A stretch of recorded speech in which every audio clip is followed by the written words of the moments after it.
Euzu billahi mineşşeytanirracim. Bismillahirrahmanirrahim. Muhterem Müslüman kardeşler. Bugün сөйләшеп китәсе сүзебез, Аллаһ насыйп итсә, булыр Кадер кичә турында. Ләйләтүл Кадр. Muhterem kardeşler, без инде шушында менә мәчеттә Кадер кичә дип уйлап, өметләнеп, фаразлап, 27нче кичендә Рамазанның мәчеттә булдык. Иртәнге намазга кадәр. Шулай ук, muhterem kardeşler, тәсбих намазлары укыдык. Шулай бит. Ләкин төн бик кыска иде һәм ул бик тиз сизелмичә үтеп тә китте. Һәм иртәнге намазны инде монда җәмәгать белән анасын укыдык. Muhterem kardeşler, Peygamberimiz sallallahu aleyhi ve sellem әйткән хәдисләр буенча, әгәр дә мөселман кешесе имам торганчы, кич белән, төнлә имам торганчы, укыганчы намазны аның белән укыса, ярты төн генә булса да, һәм имам туктагач ул да туктаса, ягъни имамнан алда чыгып китми. Ул төне буе гыйбадәт кылган кебек саналыр ди. Төне буе гыйбадәт кылган кебек саналыр. Мәсәлән, без таравих намазы укыйбыз, шулай бит инде. Кемдер 8дән соң чыгып китә, кемдер 12дән соң чыгып китә. Әмма әгәр дә кеше имам әле намаз укыган дәврдә монда торганда, аның белән бергә укып бетерсә намазны, ярты гына төн укыса да, төне буе укыган булып санала ди Пәйгамбәрбез саллаллаһу алейһи ва сәлләм. Ул гына түгел, әгәр дә ястү намазын һәм иртәнге намазны җәмәгать белән укысаң, шулай ук төне буе намаз укып чыккан булып саналыр ди. Ягъни, muhterem kardeşler, күргәнебезчә бар хәйләләр төне буе намаз укымаска. Шулай. Бу үзенә күрә дини бер хәйлә. Шулай дип әйтсәң дә була аны. Ярты төн генә утырасың, бер төн булып языла. Ястү белән иртәнгене җәмәгать белән укысаң, мәчеткә барып укысаң, төне буе гыйбадәт кылган буласың. Әгәр дә ястүне имам белән укысаң, ярты төн гыйбадәт кылган булып чыгасың шулай ук. Менә шуңа күрә дә, muhterem kardeşler, Пәйгамбәрбез саллаллаһу алейһи ва сәлләм шушы ысулларга да безгә ысулларны да кулланырга куша. Иренмәскә куша. Әмма без монда укыган кичке намаз, без төне буе диярлек намаз укып чыктык. Чөнки башка вакыт юк иде. Шулай. Таравих битте, аннан соң тәсбих намазы, алар арасында әзрәк ял итүләр, сәхәр ашаулар. Әмма бу шулай бит сәбәп белән бүленгән әйбер. Яклап алу дигән нәрсә юк. Шуңа күрә дә без монда инде теге бу хәдистә әйтелгәнчә генә түгел, ә чынлыкта да төне буе намаз укып чыккан булдык. Шулай бит. Шуңа күрә балаларга сөйләргә сүз бар. Шулай бит, картайгач, сезнең кебек чакта без төне буе намаз укып чыга идек дип, аларга әйтмәгез җәй көне икәнен. Шулай бит инде кыш көне дип уйласыннар. Кара әле безнең әтиебез, бабаебыз нинди таква булган икән, төне буе намазда ул басып чыккан икән дип сөйли торган булсын, muhterem kardeşler. Без хәзер сөйлибез бит. Минем әбием абыстай иде, бабаем мулла иде, җәй көне уразат та иде дип, печән чабалар иде дип. Менә безнең турында да инде иншаллаһ тәгалә шулай сөйләрлек булсын. Muhterem kardeşler, Кадер кичәнең нинди кич икәнен шулай бит сез инде беләсез. Кадер кичә ул, muhterem kardeşler, 1000 айдан да хәерлерәк кич. 1000 айдан да. 1000 ай ул бик күп. 83 елда 3 ай тагын. 1000 ай. Һәм менә шуның кадәр гыйбадәтне бер төндә алырга була. Бер төндә алырга була. Иллә мәгәр шулай бит тырышырга кирәк моның өчен.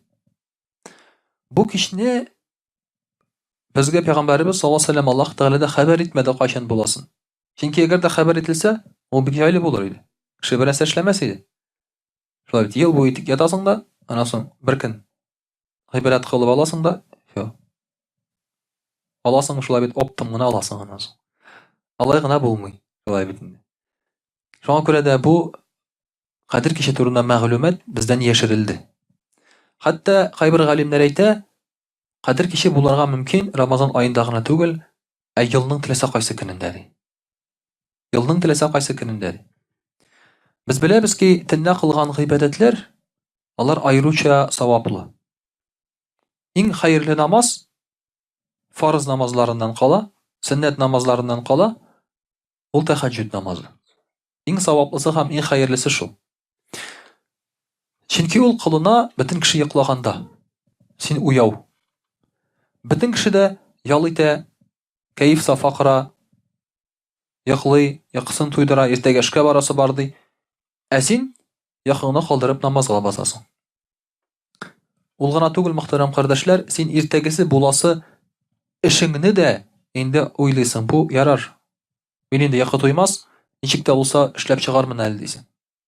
Ягъни син инде эшең турында күбрәк кайгырмыйсың. Кайгырасың менә шушы төн турында. Безнең бит шушы хәтта тәравихны да укып бетермичә китүебезнең сәбәбе йокы туймый. Шулай бит, иртәрәк кайтыйм, йокым туйыр, әзрәк йоклап алырмын сәхәргә кадәр. Берәр сәгать манда, ярты сәгатьме шулай бит инде. Шулай дибез. Тәһаҗҗүд намазында булган мөселман кешесе ул инде эше өчен кайгырмый.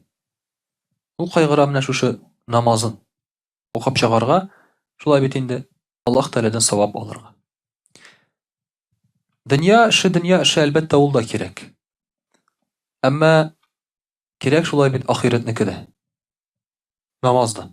Гомереңдә бер генә тапкыр булса да, елына бер генә тапкыр булса да, айына бер генә тапкыр булса да, бер төнне торып намаз укырга тырышырга кирәк. Тәһаҗҗүд намазын торып укырга тырышырга кирәк. Бер көннән генә бер нәрсә дә булмый шулай бит. Мондый гади көннәрдә дә. Рамазан айларында инде әлбәттә һичшиксез күбрәк бу гыйбадәтләр булырга тиеш. Пәйгамбәрбез саллаллаһу алейхи ва сәллям әйтә, шушы кадер кичен ди эзләгез ди, соңгы Рамазанның соңгы 10 көннәрендә ди. Фил ашрил авахир мин Рамадан. Соңгы Рамазан аеның 10 көннәрендә эзләгез ди. Шуннан соң Пәйгамбәрбез саллаллаһу алейхи ва сәллям икенче бер хадисендә әйтә, эзләгез аны так санлы көннәрдән ди. Так санлы көннәр, шулай бит инде соңгы 10 көне 21, 23, 25, 27, 29. Бездә мөселманнарда көн керә кояш баегач. Шуңа күрә кайбер кешеләр бутыйлар. Димәк, 27нче Рамазан кайчан җитә? 26нчы Рамазанда кояш баегач. Кайбер кешеләр 27 көнне бу мәгълүматны белмиләр, шулай бит, бу белемне белмиләр. 27се кояш баегач, инде 27нче төн дип уйлыйлар. Юк. Иң беренче төн килә. Аллаһ Тәгалә башта төнне яраткан, аннан соң гына шулай бит яктылыкны. Чөнки асылда ята төн. Әгәр дә караңгылыкны яктыртмасаң, яктылык булмаса, ул караңгылык булып тора. Асылда караңгылык. Физик законнар буенча. Аннан соң гына барлыкка килә яктылык, нур. Шуңа күрә дә башта төн килә безнең, кояш баегач, икенче көн керә, аннан соң аның көне килә. Менә шулай итеп дин буенча санала. Икенче бер хадисендә Пәйгамбәр саллаллаһу алейхи ва сәллям әйтә, хәтта 24нче һәм 27нче Рамазанда булырга мөмкин. 24се инде ул таксан түгел, шулай бит, җепсан. Шундый мәгълүмат та бар. 24нче яки 27нче Рамазанда дип тә килә. Шулай ук Пәйгамбәрбез саллаллаһу алейхи ва сәллям шушы кадер киче турында сөйләгәч, сахабалар әлбәттә бу кичне тотырга телиләр. Аллаһ Тәгаләдән сорыйлар һәм күбесенең тешләренә керә. Теш ул, мөхтәрәм кардәшләр, бер караганда кешенең натурасын күрсәтә. Кешенең натурасын күрсәтә. Әгәр кешегә начар ямсыз тешләр керсә, аның натурасы шундый. Димәк, бер тышкы яктан карап бирсәң, син үзеңне яхшы дип уйлыйсың, әйбәт дип уйлыйсың, шулай бит инде бер караганда. Әмма телне әгәр дә сиңа начар тешләр керә икән, димәк синең натураң шундый. Нәрсәдер сине борчый күңелеңдә. Димәк синең иманыңмы, ташяның беләнме ниндидер проблема бар. Яхшы кешегә яхшы тешләр керә. Дини тешләр керә. Пәйгамбәрбез саллаллаһу алейхи ва сәллям керә. Я булмаса, керә шулай бит ниндидер белемле тешләр. Ниндидер ачылышлар керә. Һәм әлбәттә сахабаларда радиллаһу анһум кадер киченең кайчан буласын белергә теләгәннәр. Һәм эшләренә аларның керә торган булган. Пәйгамбәрбез саллаллаһу алейхи ва саллям шуңа күрә әйтә, сахабаларга мөрәҗәгать итеп, сезнең тешләрегездән мин күрәм ди, Кадер киче соңгы 7 көнгә туры килә ди. Рамазан аеның. Ягъни сахабалар теш күрәләр Кадер киче турында һәм килеп Пәйгамбәрбез саллаллаһу алейхи ва саллямга сөйлиләр тешләрен. Һәм инде Пәйгамбәрбез саллаллаһу алейхи ва саллям бу тешләрне юрый, ул әйтә, мин тешләрегездән күргәнемчә ди, ул килә ди соңгы Рамазанның 7 көнендә ди. Шуңа күрә дә Кадер кичен тотарга теләгән кеше эзләсен аны соңгы 7 көнендә ди. Күрәсезме инде мәгълүматлар, инде хәдисләр. 10 көн турында сүз бара, 90-лар турында сүз бара, 7 көн турында сүз бара, 24-се, 27-се турында сүз бара, шулай бит.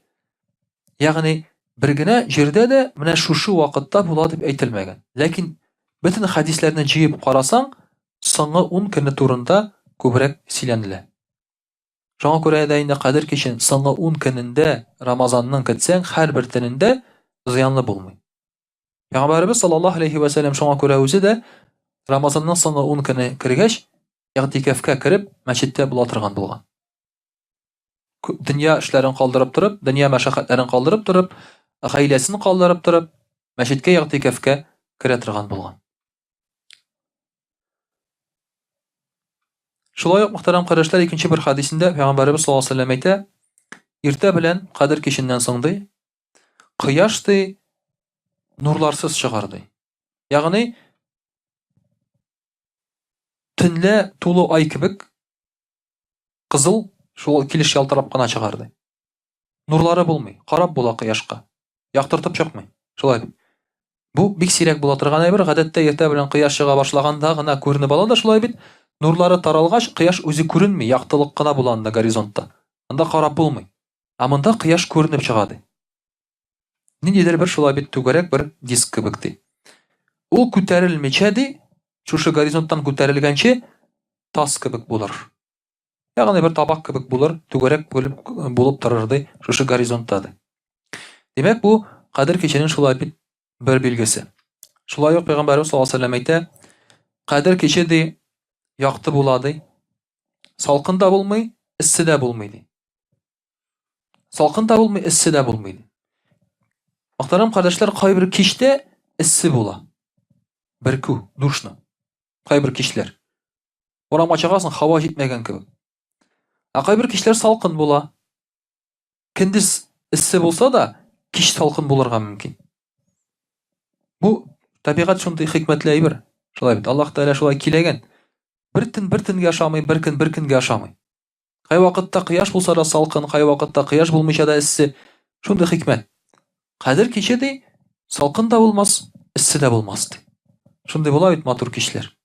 Урамда йөрисе килә, өйгә керәсе килми.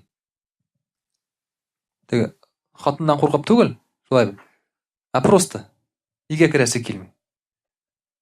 Торасың урамда, капка төбендә, шулай бит. Кайткач, капка төбендә без инде үз йорты белән булган кешеләрне подъезд төбендә бик торасы килми инде. Мин бераз әзрәк торган идем подъезд төбендә. Анда исерекләр җыри башлагач кереп киттем мин, бер теге күрешне бозалар шулай. Күңелне, аны соң кайфны җибәрәләр. Шуңа күрә дә керәсе килмәгән шундый матур кичләр була. Менә бу кичтә шундый булыр ди, салкын да булмас, иссе дә булмас ди Пәйгамбәрбез саллаллаһу алейхи ва саллям. Һәм бу төндә йолдыз да атылмас ди. Йолдыз да атылмас. Йолдыз атыла гадәттә шулай бит, иң атылган ай инде ул август айларында. Ләкин карап торсак, шулай бит йолдызлар атылырга мөмкин. Йолдыз атылу дигән нәрсә, ул мөхтәрәм кардәшләр, әйтик инде бу астрономик термин. Димәк, ниндидер йолдыз сүнә урыныннан ычкынган, орбитасыннан ычкынган да каядыр оча шулай бит, каядыр бәрелә, яна. Яки комета шулай бит инде каядыр янып оча, каядыр бәрелә. Әмма дини яктан караганда йолдызларны һәм шушы кометаларны ыргыта фәрештәләр. Алар идарә итәләр аның белән шулай бит, алар ыргыталар. Шуңа күрә бу кичтә аларга шушы йолдызларны да атырга рөхсәт булмас дип Пәйгамбәрбез саллаллаһу алейхи ва саллям. Пәйгамбәр саллаллаһу алейхи ва саллям шулай ук әйтә, кем шушы Кадер кичен ди, иман белән тырышып гыйбадәттә үткәрсә ди, аның кылган элек бөтен гөнаһлары да кечерелер, гафу ителер ди. Менә шулай итеп, мөхтәрәм кардәшләр, кичке гыйбадәт, бигрәк тә Кадер кичендәге гыйбадәт безнең өчен бик кадерле гыйбадәт. Серле гыйбадәт. Аны инде тотырга теләгән кеше иншаллаһ аҗр савабын алыр. Гадәттә мәчетләрдә 27 көнне җыелалар. Без дә 27 көнне җыелдык. Әмма бу көнне ул булыр дигән сүз түгел. Ләкин бик ошаган иде. Бик ошаган иде дөресен генә әйткәндә. Төне шундый ук иде, салкында түгел, эсседә түгел.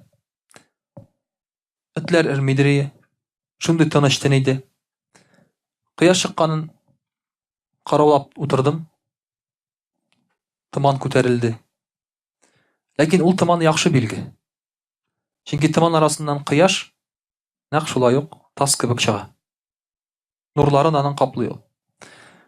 Ләкин кояш урынында әзрәк болытлар бар иде кояш чыккан вакытта. Шул болытлар арасыннан булса да кояш күренде, нәкъ тас кебек күренде. 27 көн. Караулап утырдым. Эзләп йөрдем бер урынга теге каян әйбәтрәк күренә икән дип. Ләкин билгеләре буенча, мөхтәрәм кардәшләр, Кадер киченә бик тә ошаган иде. Шуңа күрә инде Аллаһ Тәгалә насыйп итсен. Шулай бит бу кичләрне Кадер киче булырга. Һәм күңелләр дә бик шундый күтәренке иде. Шулай бит ул көндә. Әйтәм бит, хәтта изгелекләр кыласы килеп китте. 1-5 минутка. Аннан соң ятып торгач үтеп китә ул аны теләкләр. Ләкин мөхтәрәм кардәшләр, нәрсә генә булса да, хәтта Кадер киче булмаса да, әлбәттә ул саваплы кич. Ни өчен дигәндә, Пәйгамбәрбез саллаллаһу алейһи ва сәллям әйтә, һәр төнне бар 1 сәгать ди. Шушы сәгатьтә кеше Аллаһ Тәгаләгә дуга кылса, аның бөтен дугасы кабул була ди. Һәр төнне бар ул сәгать. Кадер кичендә генә түгел. Шуңа күрә дә, әгәр дә төне буе берәр кичне гыйбадәт кылсаң, шушы кичкә, шушы сәгатькә барыбер эләгәсең. Ә хәзер ул сәгатькә эләгергә бик җиңел, төн кыска. Төн кыска. Төндә гыйбадәт кылсаң, дуга кылсаң, сине ул сәгатькә Аллаһ Тәгаләнең дугаларына җавап бирә торган сәгатенә эләгәсең. Инде мөхтәрәм кардәшләр, русчада сөйләп китик. А'удhu billahi minash shaitanir rajim. Бисмиллахир рахманир рахим. Дорогие друзья, сегодня мы говорим о ночи предопределения, Лейлатуль Кадр. Почему она называется ночь предопределения? Потому что в эту ночь переписываются судьбы людей. По другим хадисам переписываются судьбы людей на год. То есть большое предопределение человека, есть предопределение, так скажем, уточняющие. Большое предопределение — это когда, то есть понятно, да, там рождение, там смерть, счастлив, несчастлив, там и так далее, и тому подобное. Но также пророк саллаллаху алейхи ва саллям сказал, что предопределение может поменять дуга, молитва.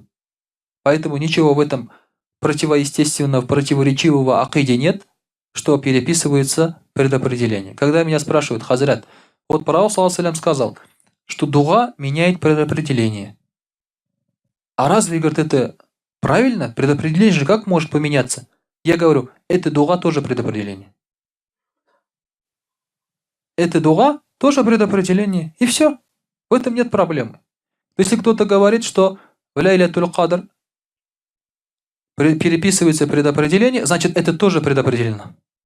Ничего страшного в этом нет, это не проблема. Поэтому нашей вере, как бы, акиде это не вредит.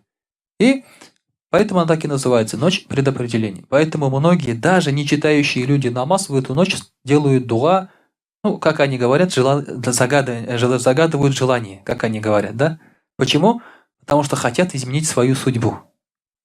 Кто-то хочет найти принца, кто-то принцессу, кто-то карьеру построить, машину купить там и так далее, да? То есть у кого-то детей нет, детей хочет, ну, загадывает желание.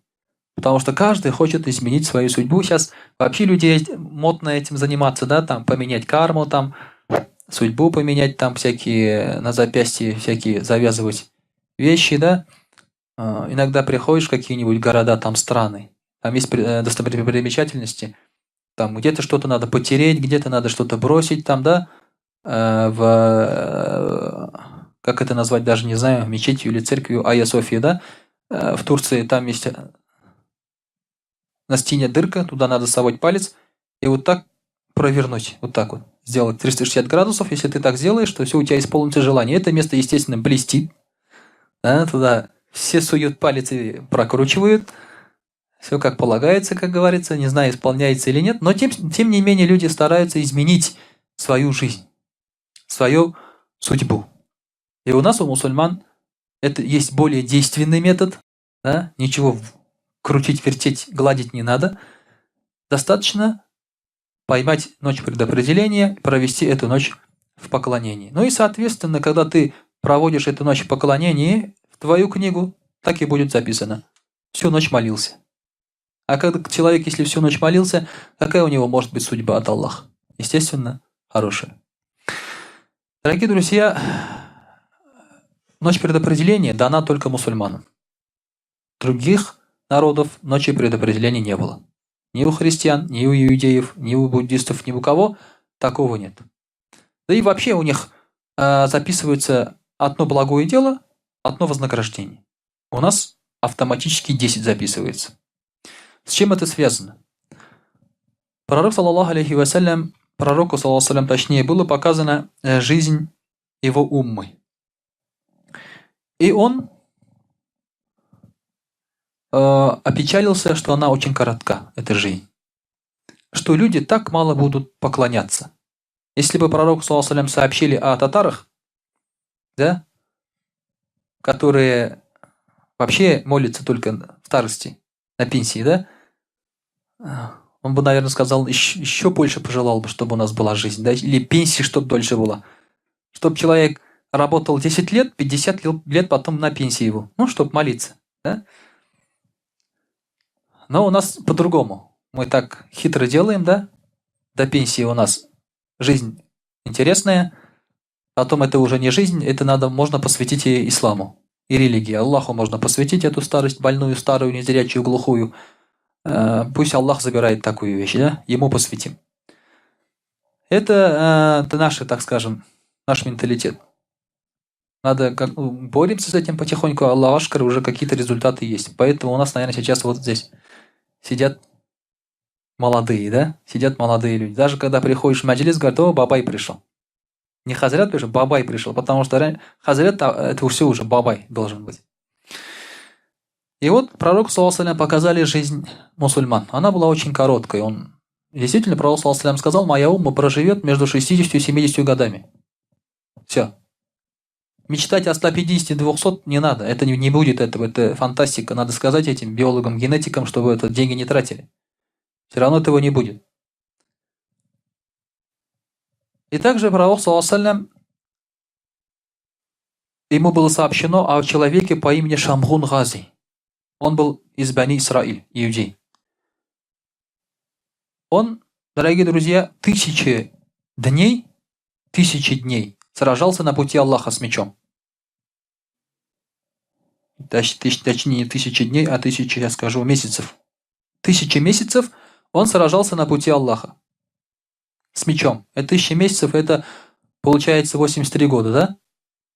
83 года сражался на пути Аллаха. Если с первого года начинать, да, до 83 лет, это невозможно. Значит, люди жили дольше.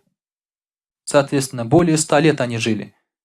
Еще в старости, в дряхлом возрасте ты же тоже с мечом ходить уже не сможешь сражаться, поэтому они еще дольше жили, получается. И пророк, саллаллаху алейхи, заметил, что он 1000 месяцев сражался на пути Аллаха днем, а ночью молился. Когда он об этом рассказал сподвижникам, сахабам, рады Аллаху анху, они сказали, что они тоже хотели бы так. Но жизнь коротка. Они так не могут. Тогда Аллах Субханаху ва Тааля дал Лейлятуль Кадр, ночь предопределения. Когда одна ночь равняется 1000 месяцам, даже лучше. Хайрум мин альфи шахр. Говорится, лучше, чем даже 1000 месяцев. Вот оттуда вот эта цифра, 1000 месяцев. Потому что пророк, саллаллаху алейхи, рассказывал про такого человека Шамгун Гази. Также, дорогие друзья, мы заметим, что люди, в принципе, мало благодарят Аллаха. Очень мало. Аллах Тааля много дает, но мало просит, и даже это, то, что мы мало он просит, мы мало даем. Из этого. И то, что человек делает, поклонение, этого недостаточно. Фарзы, сунны, этого недостаточно, он должен понимать. И человек не должен расслабляться и говорить, я читаю 5 намазов в день, этого достаточно сполна. Нет. И поэтому даже некоторые люди считают, да, как они говорят, вот кто намаз не читает, они говорят, я еще не такой религиозный, я вот 5 намазов не читаю, там, да, там, уразу не держу, я еще не такой религиозный, понимаете? Кто читает 5 намазов, фарз, кто держит уразу, месяц Рамазан, дает закат, сделал хадж, он не такой религиозный, он слабо религиозный считается. Это вот этот человек, это слабо религиозный, он минимум делает. Он не максимум делает, это минимум, это слабо религиозный человек. Поэтому тот, кто говорит, я очень слаб, у меня вера слабая, я вот пока намаз не читаю, ты пока и слабости даже не дошел. Ты пока даже до слабости, до минимума даже не дошел. Ниже не бывает. По исламу ниже не бывает. Поэтому это мало, этого мало. И вот чтобы как-то скомпенсировать наши маленькие поклонения, Аллах Та'аля дает за них большие вознаграждения. В определенные дни, часы, месяцы и так далее.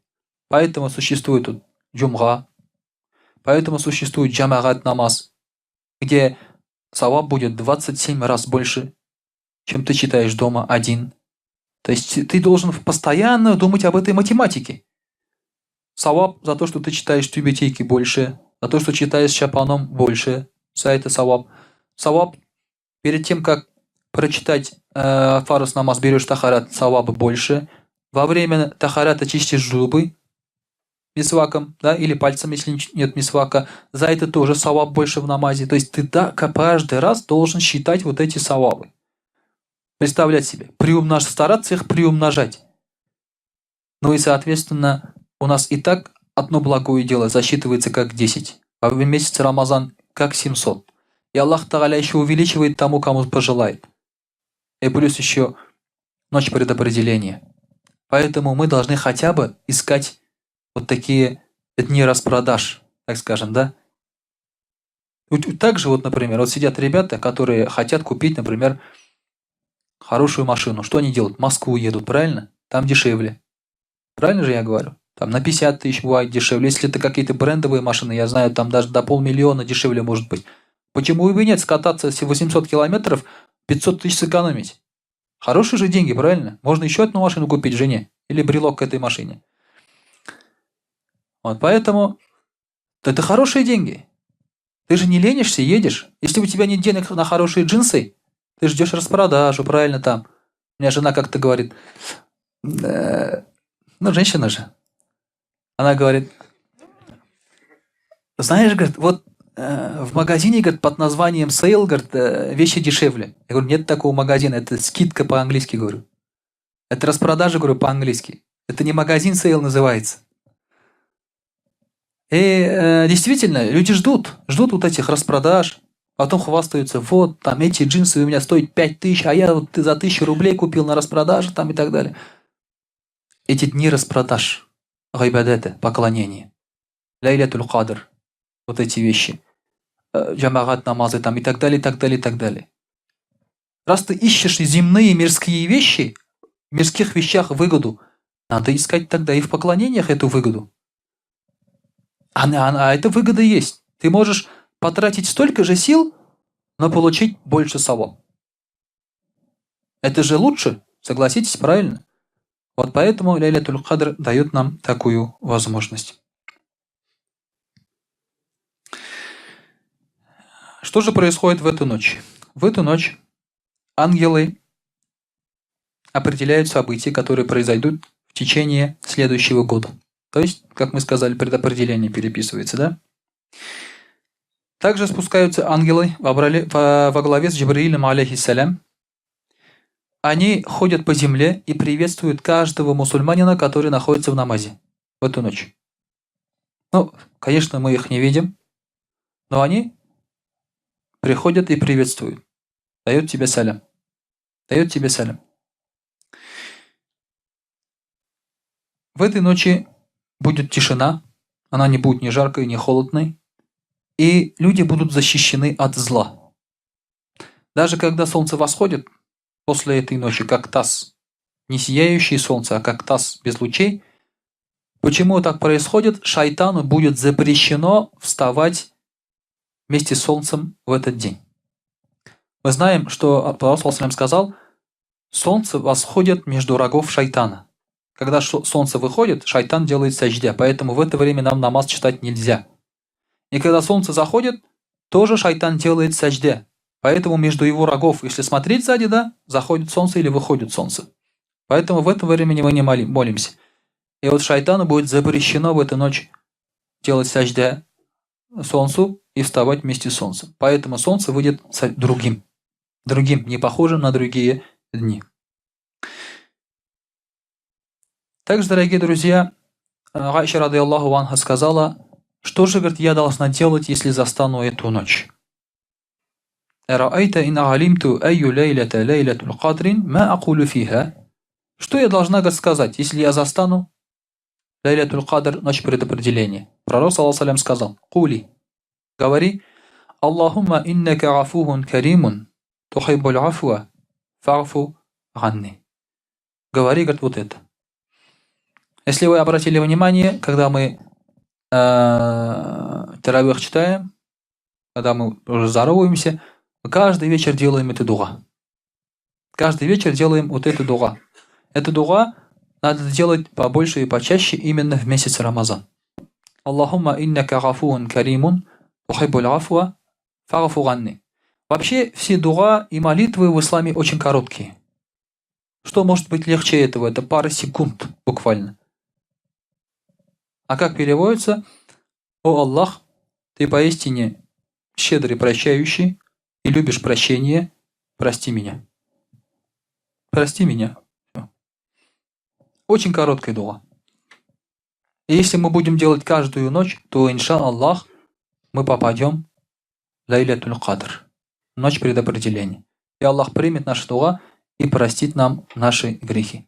Вообще, самая лучшая награда для мусульманина – это не принцы, не принцессы, не машины со скидкой там и так далее, да, хотя основное мы просим это, но все это остается здесь, в этом мире. Самая лучшая награда для мусульманина – это прощение грехов. За это можно отдать все. Почему? Потому что когда ты приходишь перед Аллахом, будет иметь значение только это – количество твоих грехов. Больше ничего не будет иметь значения. Ничего больше не будет иметь значения. Чем меньше грехов, тем лучше. Потому что за тобой больше ничего нет. Все осталось здесь, все в пыль превратилось, все в прах превратилось. Даже твои дети рядом не будут. Они, скорее всего, даже скажут, он мне никто в судный день, чтобы ты у них саваб не вопросил. Даже твои дети не будут. Мы сейчас о детях заботимся. Хотим, чтобы у нас остался наследник. Это все земные вещи. Самое главное, что нам поможет, это вот ты и твое прощение. То, что ты просил, то, что тебе Аллах Тааля простил. وأقول قبل هذا وأستغفر الله الغفار لي ولكم ولسائر جماعة المسلمين الحاضرين أجمعين إنه هو الغفور الرحيم الجواد الكريم وسميع الدعاء.